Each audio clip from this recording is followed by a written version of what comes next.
के हैं ना अग्री करने के, and that's most welcome in democracy, everybody has a right to disagree.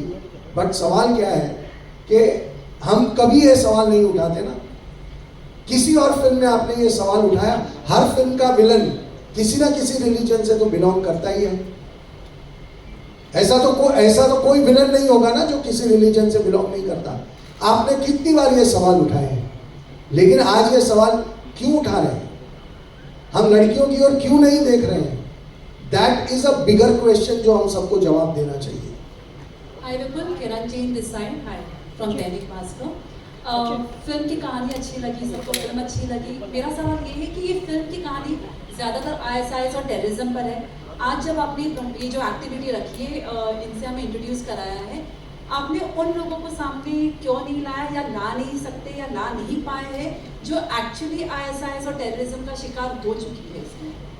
उसमें ऐसा है कि हम उन तक पहुंच नहीं सकते।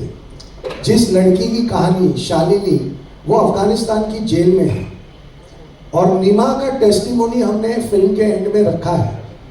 गीतांजलि के माँ बाप का टेस्टिमोनियल भी हमने रखा है। लेकिन वो लड़कियां जो कहीं चली गई हैं, उन तक पहुंचना हमारी रीच के बाहर है। मैं एक पॉइंट ऐड करूं, हमारी उद्देश्य ये नहीं था कि कोई एक एग्जीबिशन करके लड़कियों को दिखाने की कोई इरादा नहीं था। यहाँ पे कुछ ह्यूमैनिटेरियन कहानी बोलने की कोशिश की। गीतांजलि की जो माँ बाप की, जो आपने फिल्म की एंड में देखे हैं, वो माँ बाप भी आना चाहते थे हमें सपोर्ट करने के लिए, लेकिन वो लोग ऐसे दूरी में रहते हैं, उनको इधर आने में 3 दिन लग जाएगा, क्योंकि नियरेस्ट शहर से भी वो लोग बहुत दूर रहते हैं। बात ये है, कितने लोग, हमने कहीं नहीं बोला कि 50,000 लड़की, 70,000 लड़की आईसीस में चले गए। उसके लिए आज भी हम क्या बोलेंगे, अलग अलग दुनिया की जगह से पेपर भेज रहे हैं, प्रूफ। आज भी एक प्रूफ आया कि 42,000 लड़कियों को आईसीस ने इम्प्रेग्नेंट किए हैं। आज आए हैं, मतलब पायनियर न्यूयॉर्क करके कोई मैगजीन से। बात ये नहीं है कि हमने कोई सेलिब्रेशन करना था, कोई शो एग्जीबिशन करना था, हमें 3 प्यारी बच्ची की कहानी बोलना था, और वो कहानी हमने बोले, और उस कहानी के थ्रू एक बहुत बड़ा इशू को हम टारगेट किए।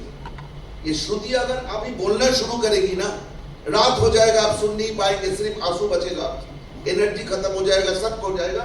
अगर श्रुति अपने कहानी बोले, अगर अखिला अपने कहानी बोले, चित्रा अपने कहानी बोले, तो बात यह है, मुझे दुख इस बात की हुई, हमारी देश में आज भी अगर गरीब को रोटी देने की बात करें ना, तो कोई सवाल उठाएगा, इसका कोई जरूर कोई उद्देश्य है कि गरीब को रोटी दे रहा है। पॉलिटिक्स ने बहुत बुरे कर दिए हमारे मन को।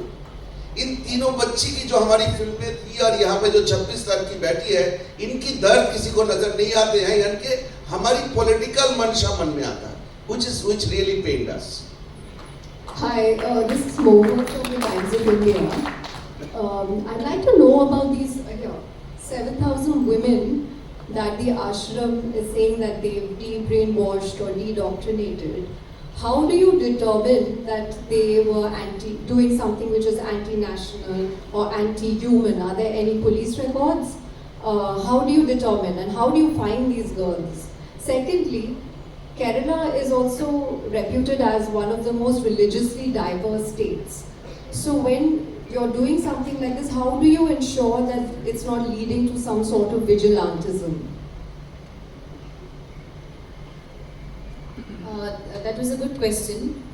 I'm sorry, I didn't get your name. Mohua from the Times of India. Okay, that is a good question, Mohua ji. So, if we have to talk about the 7,000 people that we have brought back, it's first of all not just women. It's both men and women whom we have brought back.